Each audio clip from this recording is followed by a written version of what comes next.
পৃথিবী ব্রহ্মদেবের ইচ্ছায় সৃষ্টি হয়েছি, জীবলোকের মাতা। আমি দেখেছি অবিস্মরণীয় যুগ, সত্যযুগ, ত্রেতা আর দাপর। যখন স্বর্গের সাথে আমার তুলনা হয়, যখন আমার কোল থেকে উৎপন্ন সুন্দর, শীতল আর শান্তিময় শিবসাগর ছিল, আমার মুকুটের অলংকার ছিল সত্য, ভক্তি, নীতি, ন্যায় আর দান।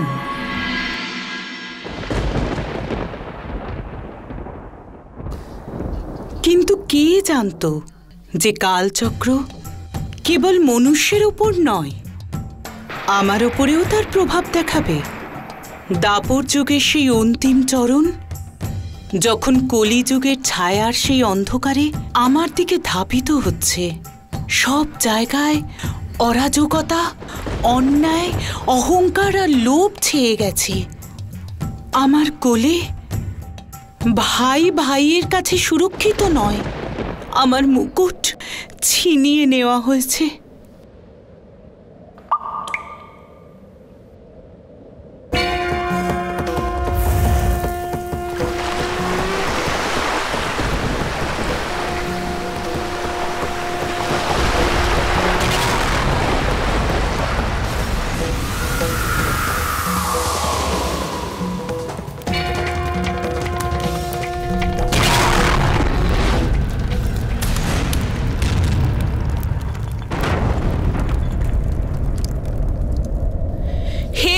বিধাতা ব্রহ্মদেব, আমার এমন ভাগ্য কেন? এর উত্তর তো অবশ্যই আপনাকে আমায় দিতেই হবে।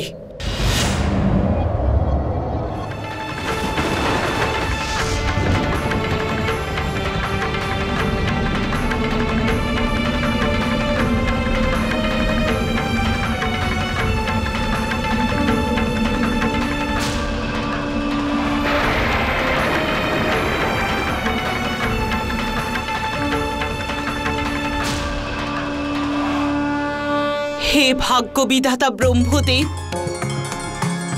রক্ষা করুন ব্রহ্মদেব, আমার পবিত্রতা রক্ষা করুন।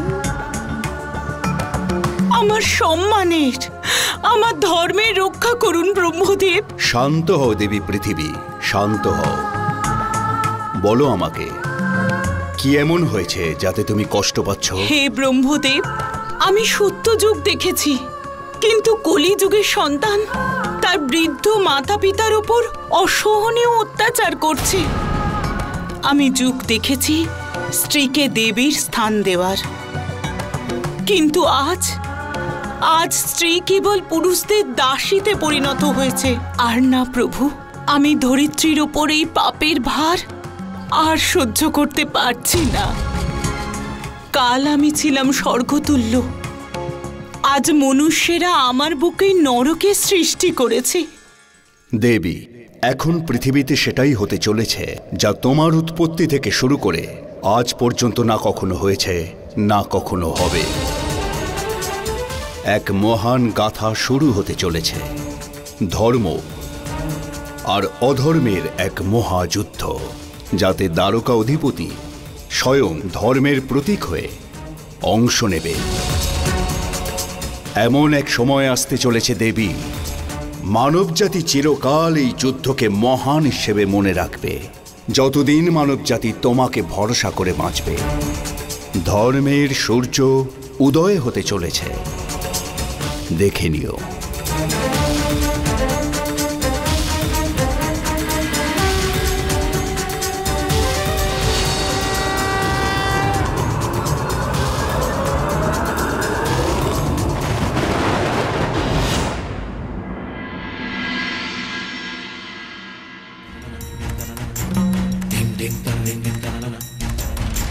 यदा यदा हि धर्मस्य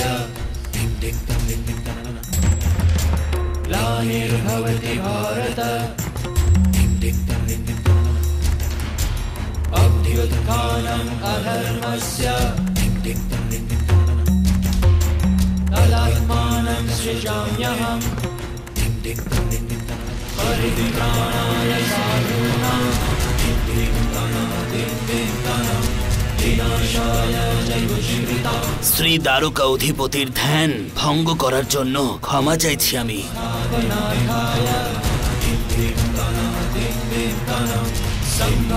প্রণাম প্রভু। প্রণাম অক্রূর মশাই, আপনাকে এত বিচলিত কেন দেখাচ্ছে? প্রভু, হস্তিনাপুর থেকে সংবাদ এসেছে যে খুব তাড়াতাড়ি আপনার এটা পড়া অতি আবশ্যক।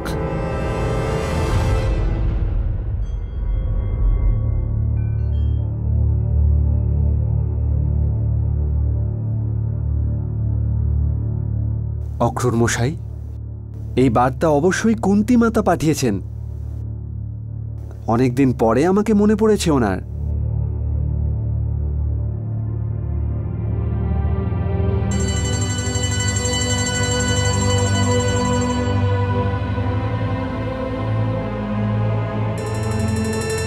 কৃষ্ণ, কেমন আছো পুত্র?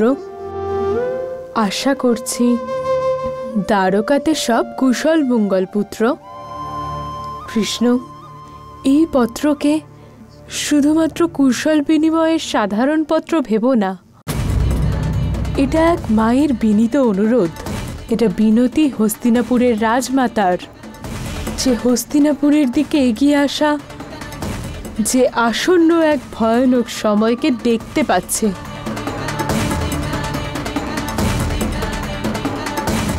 হে কৃষ্ণ, আর কিছুদিনের মধ্যে আমার 5 পাণ্ডব পুত্র আর ওদের খুড়তুতো ভাই শতকৌরব গুরুকুল থেকে নিজের শিক্ষা সমাপ্ত করে হস্তিনাপুরে ফিরে আসছে। ওদের ফেরাতে আনন্দিত, কিন্তু তার সাথে একটা প্রশ্ন যা ইতিহাস বদলে দেওয়ার শক্তি রাখে। কে হবে এই হস্তিনাপুরের রাজা? কে বসবে এই বিশাল রাষ্ট্রের সিংহাসনে? আজ হস্তিনাপুরের রাজমহল থেকে এখানকার প্রতিটা জায়গায়, মন্ত্রী থেকে ভিক্ষুক পর্যন্ত, সবার মনে শুধুমাত্র একটি প্রশ্ন: কে হবে হস্তিনাপুরের পরবর্তী রাজা? কুন্তীপুত্র যুধিষ্ঠির নাকি গান্ধারী পুত্র দুর্যোধন? কৃষ্ণ, আমি ব্যাকুল হয়ে পড়ছি। হস্তিনাপুরে সিংহাসন দখলে যুদ্ধ আর দেরি নেই। ভাই ভাইয়ের শত্রুতা, আর শত্রুতার পরিণামও দূরে নেই। কৃষ্ণ, এই অবস্থায় একমাত্র তোমার কথাই মনে পড়ল পুত্র, যেই নিজের ভাইদের সঠিক পথপ্রদর্শক হবে। পুত্র, হস্তিনাপুরের সুখ, শান্তি, ন্যায় সংকটে আছে। তোমার কাছে সাহায্য প্রার্থী তোমার কুন্তী পিসি।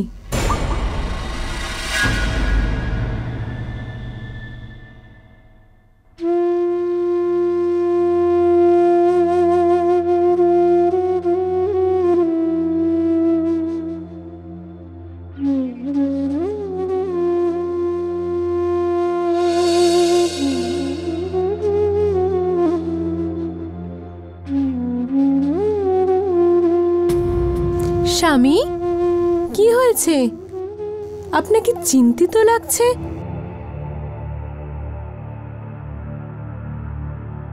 হ্যাঁ সত্যভামা, চিন্তা তো হওয়ারই কথা। সেই সময় যে এসে গেছে। কিন্তু স্বামী, কিসের সময় নিকটে এসেছে? সত্যের সারথি হয়ে ধর্মযুদ্ধে অবতীর্ণ হওয়ার সময়। কোন ধর্মযুদ্ধের কথা বলছেন? সেই ধর্মযুদ্ধ যা যুদ্ধের সব অর্থ বদলে দেবে।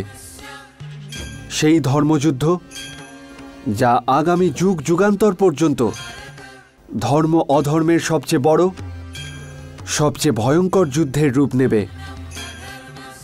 সেই ধর্মযুদ্ধ যা সংসারকে দেখাবে শক্তি আর বলের লোভে পড়ে মানুষ কিভাবে নিজের বংশ, আর নিজেদের অস্তিত্বকে ধ্বংস করে। সেই ধর্মযুদ্ধ যা সংসারের সকল অধর্মের বিনাশ রূপে পরিচিত হবে, যেখানে এই বিশ্ব ভৌগোলিক সীমারেখার বন্ধন থেকে মুক্ত হয়ে মাত্র দুদল সেনায় ভাগ হয়ে যাবে। এক, ধর্মের সেনা, আর দ্বিতীয় অধর্ম, হিংসা, মিথ্যা রাজভক্তি আর মিথ্যে বন্ধুত্বের সেনা। সময় আসন্ন মহান মহাভারতের যুদ্ধের।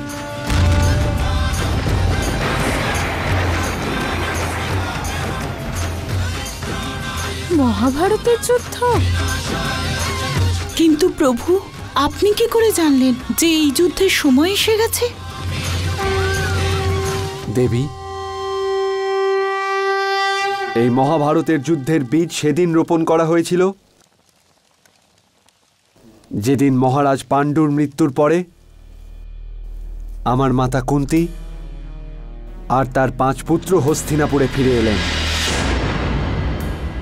যাদের মধ্যে অনেকেই কুন্তী মাতা আর তার 5 পুত্রের ফিরে আসাকে সঠিকভাবে মেনে নিতে পারেননি।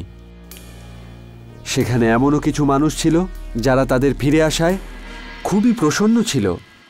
যারা প্রসন্ন ছিল না, তারা জানত কুন্তী মাতা আর তার 5 পুত্রের ফিরে আসার অর্থ মহারাজ ধৃতরাষ্ট্রের সেই স্বপ্ন চূর্ণ হওয়া, যেখানে তিনি শুধুমাত্র নিজের পুত্র দুর্যোধনকে হস্তিনাপুরের রাজ সিংহাসনে বসতে দেখতেন। সেই থেকেই কুন্তী মাতা কঠোর পরীক্ষার সম্মুখীন হন। দুর্যোধন নিজেই চেষ্টা করলেন যে সে পাণ্ডব পুত্রদের মৃত্যু দিয়ে হস্তিনাপুরের রাজ সিংহাসনে তার অধিকার ফলাতে পারেন।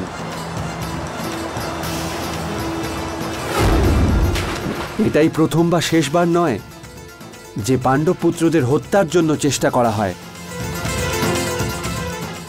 এমন বহু ষড়যন্ত্র করা হয়। সেই ষড়যন্ত্র থেকে নিজের পুত্রদের রক্ষা করতে কুন্তী মাতা এতটাই চিন্তিত থাকতেন যে একবার সবকিছু ছেড়ে চলে যাওয়ার পরিকল্পনা করেন। কিন্তু সঠিক সময় তার শুভবুদ্ধির উদয় হয় যে তার পুত্র যুধিষ্ঠিরের থেকে তার অধিকার কেড়ে নিতে পারে না, তাই তাকে হস্তিনাপুরে থেকে যেতে হলো। নিজের সন্তানদের জন্য কুন্তী মাতা হস্তিনাপুরে থাকার কথা স্বীকার করে নেন। আর সেই থেকে একটা অজানা আতঙ্কে বাঁচতে শুরু করলেন। সেই থেকে সকাল হওয়ার অপেক্ষা করতেন, এমনকি তখনও যখন পাণ্ডব পুত্ররা গুরু দ্রোণাচার্যের ছত্রছায়ায় থাকতেন। আর এখন কৌরব আর পাণ্ডবরা দুজনেই নিজেদের শিক্ষা পূরণ করে হস্তিনাপুরে ফিরে আসছেন। এখন বিচারের সময় আসন্ন যে যুবরাজ হয়ে মহারাজা ধৃতরাষ্ট্রের পর হস্তিনাপুরের রাজ সিংহাসনকে কে সামলাবে। স্বামী, মহাভারতের যুদ্ধ শীঘ্রই হতে চলেছে।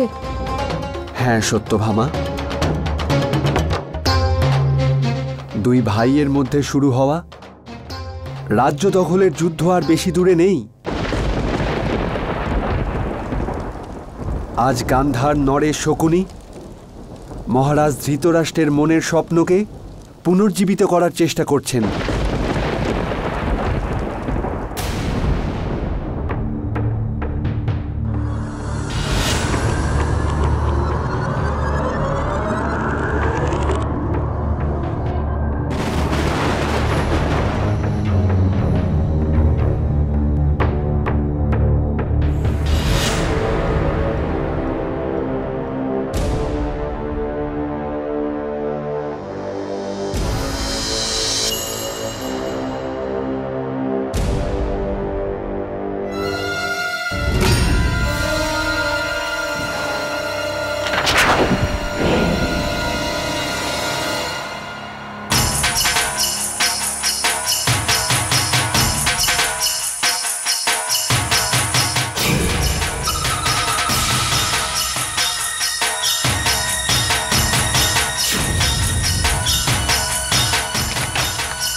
মহারাজ ধৃতরাষ্ট্র, মহারাজ ধৃতরাষ্ট্র।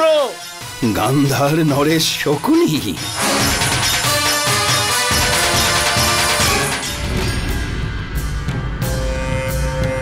কি ব্যাপার? তুমি এত বিচলিত কেন? বিচলিত?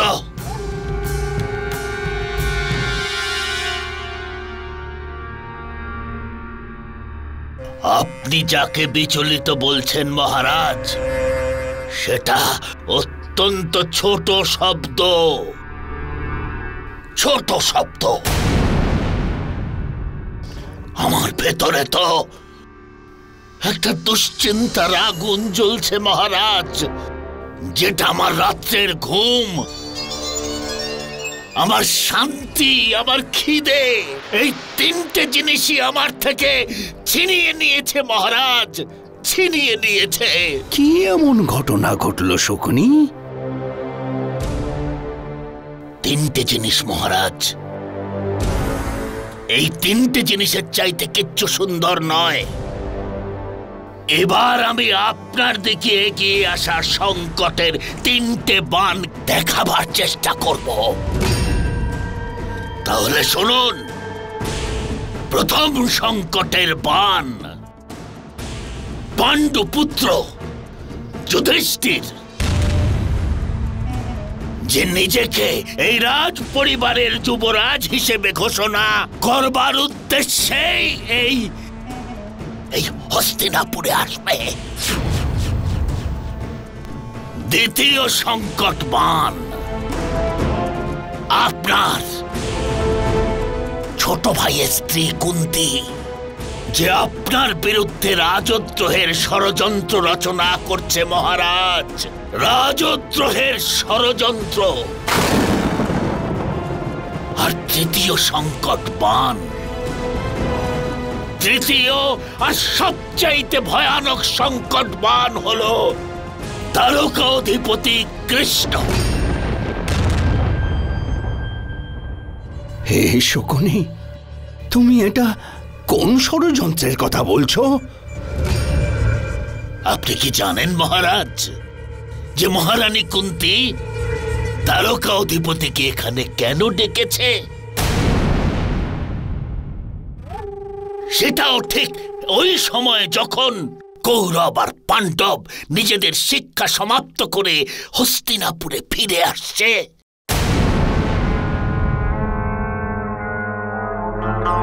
আপনি জানেন না, তাই না মহারাজ? এখন সময় হলো হস্তিনাপুরের যুবরাজ নির্বাচন করবার।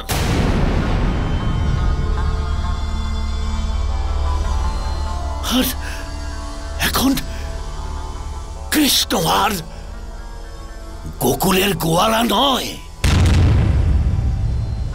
ও এখন দ্বারকা অধিপতি কৃষ্ণ হয়ে গেছে। দ্বারকা অধিপতি। ওর সঙ্গে এখন সমস্ত যদুকুলের রাজা আর সেনারা রয়েছে। এখন যদি দ্বারকা অধিপতি কৃষ্ণ যুধিষ্ঠিরের পক্ষ নিয়ে ওর সামনে এসে দাঁড়িয়ে যায় আর ওর কাঁধে যদি হাতটা রেখে দেয়, তাহলে মহারাজ যুধিষ্ঠিরের পাল্লা ভারী হয়ে যাবে, ভারী। আর আপনার পুত্র আর আমার প্রিয় ভাগ্নে দুর্যোধনের পাল্লা হালকা হয়ে যাবে মহারাজ, হালকা হয়ে যাবে।